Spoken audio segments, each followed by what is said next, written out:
Bon, nous voici arrivés pour les phases qualificatives retour des quarts de finale de la Ligue des Champions. Et comme au programme, nous avons de très bons matchs. Bien évidemment que nous allons débriefer tout cela.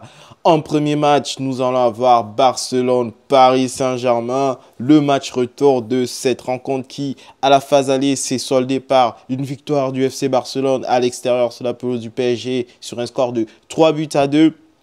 On est dans une physionomie où le FC Barcelone est en confiance, le FC Barcelone est à domicile et le FC Barcelone a un but d'avance face au PSG. Ils vont se retrouver dans un Camp Nou bruyant, un Camp Nou où on va avoir les supporters du FC Barcelone chaud bouillant, prêts à en découdre avec les Parisiens. Et on va retrouver une équipe du Paris Saint-Germain dans le doute. Plein de doutes, plein d'incertitudes, principalement dû au fait que Kylian Mbappé n'est plus dans sa saison. Kylian Mbappé a décroché, Kylian Mbappé est très clairement tourné vers son arrivée au Real de Madrid. Et ça donne une équipe qui, à demi-teinte, franchement, une équipe qui par moment nous prouve qu'elle a les capacités nécessaires pour pouvoir dominer les grands d'Europe, mais à un moment, se retrouve avec une fébrilité défensive exacerbante, difficile à comprendre. Kylian Mbappé, principalement lui, je vais m'attarder sur sa personne, mais au niveau des tâches défensives, ce n'est pas ça, c'est très compliqué. Les replis défensifs de sa part sont insuffisants, il court très peu sur le terrain et ne joue que quand le ballon est dans sa zone.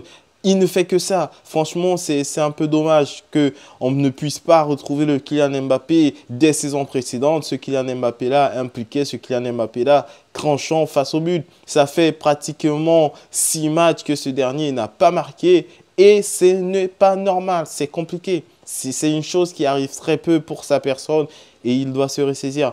Mais personnellement, je pense que le Paris Saint-Germain va pouvoir se ressaisir, que Luis Enrique va pouvoir remobiliser ses troupes et trouver les voies et moyens pour dominer ce FC Barcelone-là. Pour moi, victoire du Paris Saint-Germain à l'extérieur sur un score de 3-1.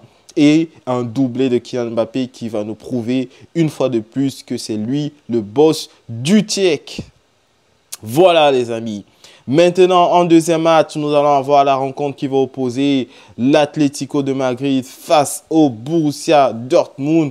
Franchement, très belle rencontre. C'est plutôt Borussia Dortmund, Atlético de Madrid parce que Dortmund reçoit l'Atlético. L'Atlético qui a gagné au match aller avec Antoine Griezmann, homme du match. Franchement, c'est une rencontre que j'ai beaucoup de difficultés à débriefer ou du moins à émettre un avis car c'est une rencontre où le Borussia Dortmund qui est un club que j'adore, que j'apprécie fortement et l'Atlético Madrid qui a en son sein Antoine Griezmann, joueur que j'apprécie et que j'aime bien. C'est assez compliqué, mais s'il faut être factuel et s'il faut être clairvoyant, il est très clair que dans une configuration où l'Atlético vient avec un avantage très certain. Pour moi, victoire de l'Atlético Madrid à l'extérieur sur le terrain du Borussia Dortmund et qualification bien évidemment de l'Atlético Madrid en demi-finale. Et pour moi, en demi-finale, on aura un Paris Saint-Germain,